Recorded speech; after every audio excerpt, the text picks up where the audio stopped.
Hi, I'm Craig Blanche, the head of MarketWorks Advisory, and we recently put a couple of slides together on managed outcomes, and many of you gave us some feedback on that, and we've taken that on board and updated these with your input. Thank you for that.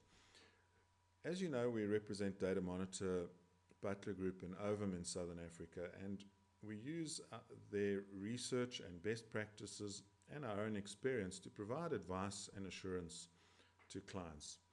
Now, the problem that we find many of our clients are facing is that across a program of work, if this block represents a program of work, obviously you need a management framework and good governance, and you need the right people.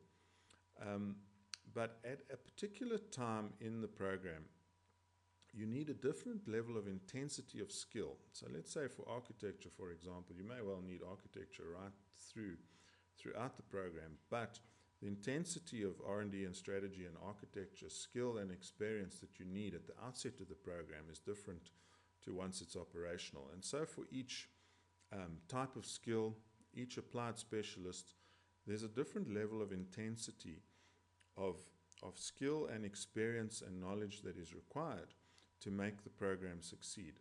So what we've done is we've put together an approach that says, what are the best resourcing and strategic sourcing options?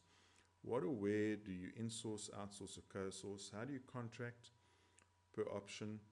And how do you manage the resources per option to make sure that the business outcomes are delivered on? So particularly in the case, for example, of smaller programs or small business, you can't necessarily get all of the right skills at the right time to apply to your program. You may not, for example, be able to justify a chief information officer.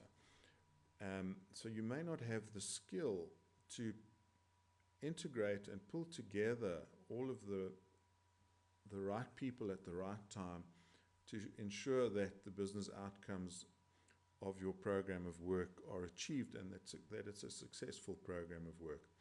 So along with our best practices, standards and governance and experience, we will pull together the skills that you need at the right time to deliver on the business outcomes of the program.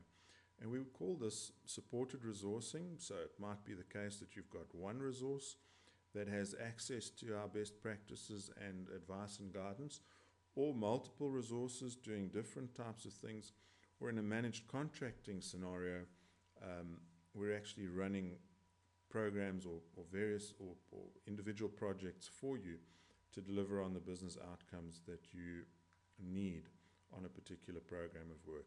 And we call this independent managed outcomes.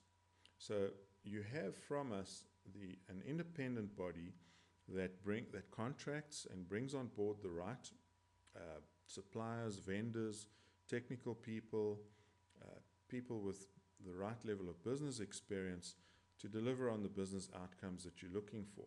This takes out the complexity of dealing with technical vendors, and it also helps dramatically with the problem that many businesses face of not really understanding how their IT vendors operate, where they're coming from. There's so much disconnect between what vendors offer clients and what they really need or what they're asking for.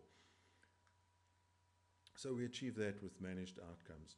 And what we'll do is we'll come in and we'll do an assessment, we'll customize the program of work for you, build it and operate it for you, and we'll make sure that the level of skills transfer that you're looking for from a people development point of view is applied. Or we can run it for you in perpetuity. But the focus is really on business outcomes through our independent managed outcomes offering. Thank you very much.